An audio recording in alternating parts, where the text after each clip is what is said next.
네, 잇몸병이 있는데 코로나19에 감염이 되면 잇몸병이 없는 경우보다 사망률이 무려 9배나 더 높았다고 합니다.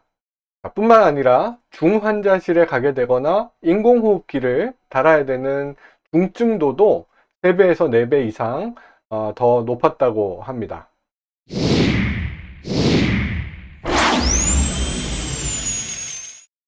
네, 안녕하세요. 김종엽 원장의 치과 이야기 채널에 오신 여러분 환영합니다.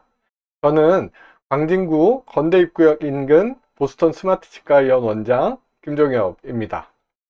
얼마 전에 제가 치과 전문지 중에 하나인 치과신문을 보다가 다음과 같은 기사를 발견했습니다. 잇몸병이 있으면 코로나19 사망률 9배라는 제목의 기사인데요. 기사의 내용을 보면 코로나19 환자 중 잇몸병 앓고 있는지의 여부가 사망 확률에 큰 영향을 미치는 것으로 확인됐다. 이스라엘 히브리 대학교 연구팀이 지난해, 그러니까 2020년 2월에서 7월까지 5개월간 카타르에서 코로나19 환자 568명을 대상으로 연구를 진행해서 잇몸병이 있는 코로나19 환자의 경우 사망할 확률이 9배 가까이 높다는 연구 결과를 발표했다. 또 아래로 내려가 보시면 잇몸 질환 환자에게서 체내 염증을 나타내는 혈액 표지, CRP 같은 걸로 되어 있던데요. C-reactive protein 같은 이런 혈액 표지가 눈에 띄게 높았고 염증과 합병증 비율의 상관관계를 확인했다. 이에 구강 내 염증이 코로나 바이러스를 더 치명적으로 만들 수 있다는 결과를 도출했다. 사망률은 8.81배 높았고 음압병실 입원 등 집중치료를 받거나 인공호흡기를 사용하는 중 사망할 확률 또한 각각 3.54배, 4.57배 높은 것으로 확인됐다. 그러니까 잇몸병이 있는 경우 코로나19로 인한 사망률도 높지만 중증도도 3배에서 4배 이상 더 높다는 그런 말씀이 되겠습니다. 기사의 마지막 부분을 보면 연구팀은 구강관리가 코로나19 위험을 줄이기 위한 권고사항에 포함되어야 한다고 밝혔다라고 되어 있죠. 또한 치주염 환자의 구강 세균이 흡입이 돼서 폐를 감염시키고 악화시킬 수 있는 만큼 치주염이 있는 코로나 환자를 확인하고 구강 항균제를 사용해 세균 전염을 줄이는 방법도 제안했다라고 되어 있습니다. 이 아래에 근거로 제시한 논문이 있는데요. 제가 한번 찾아서 읽어봤습니다. 이렇게 논문을 찾아서 읽어봤습니다. 제목을 보면 페리오돈타이티스 치주염이죠. 잇몸병의 하나인 치주염과 코비드-19 감염의 중증도의 관련성이 되겠습니다. 이 논문의 저자들을 보면 여러분들이 계신데요.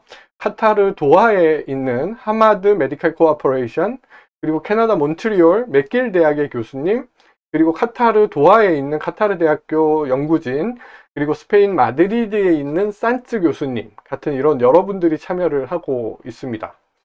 특히 이제 그 마리아노 산츠 교수님 같은 분은 좋은 연구와 그리고 결과들로 치과 의사들 사이에 굉장히 유명하고 또 신뢰받는 그런 분입니다. 그리고 이 논문이 실린 저널도 저널 오브 클리니컬 페리오돈톨로지로 임팩트 팩터가 5점이 넘는 아주 좋은 저널이고요. 저널을 쭉 읽어보면 이런 내용들이 들어있습니다. 코로나19 감염이 되면 안 좋아지는 경우에 폭발적인 염증 반응으로 인해 사망에 이를 수 있는데 잇몸병 중에 하나인 치주염의 경우에 이런 전신적인 염증 반응 중 하나로 그 코비드-19하고 치주염의 상관관계를 서로 어떤 관계가 있는지 알아보고 싶었다. 그래서 코로나19에 걸린 환자들 568명의 치주 상태를 방사선 사진을 이용해서 평가를 하고 또 여러 가지 혈액 검사들을 통한 검사치들과 사망은 물론 중환자실, 그러니까 ICU의 입원 여부, 입원하는 것, 그리고 인공호흡기를 사용한 여부 등을 비교해서 조사해 보았다 하는 것이었습니다. 결과는 앞서 기사에서 말씀드린 것처럼 중증도 이상의 치주염이 있는 환자들이 약 9배, 정확하게는 8.81배 더 사망률이 높았고 또 중환자실 입원의 위험이나 인공호흡기를 사용해야 될 확률이 더 높았다 하는 것입니다. 자, 내용 중에 특이한 것은 코로나19가 호흡기 감염증이니까 흡연자들의 경우에 더 예후가 안 좋을 것이 짐작이 되는데, 비흡연자라 하더라도 치주염이 있는 경우에 코로나19로 인한 중증도가 더 높았다고 합니다. 자, 사람과 사람 간에 감염되는 코로나19를 예방하기 위해서는 사람 간 접촉을 줄여야 되는 것으로 알고 있죠. 그래서 거리두기, 개인위생 이런 것들이 중요한데요.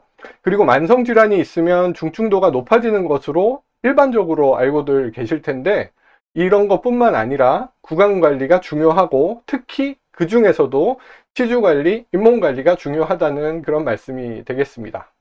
자, 평소에 구강관리를 잘 하시고 또 흔들리는 이가 있다거나 임플란트나 보철 치료를 많이 받으신 분들은 정기적으로 치과에 가셔서 스케일링은 물론이고요. 필요하면 잇몸 치료도 받으시고 또 정기적으로 점검받는 그런 습관 가지시는 것이 좋겠습니다.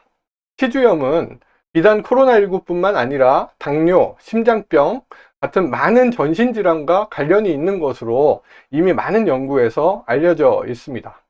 자, 치과를 너무 멀리 하지 마시고 관리 잘 받으시기를 다시 한번 강조드립니다. 네, 오늘은 여기까지 하도록 하겠습니다. 이상 영상 도움 되셨으면 좋아요 부탁드리고요. 그리고 치과 관련 영상 계속 올리고 있는 제 채널 구독 그리고 알림 설정까지 꼭 부탁드리겠습니다. 저는 또 여러분들께 도움될 만한 영상으로 돌아오겠습니다. 감사합니다.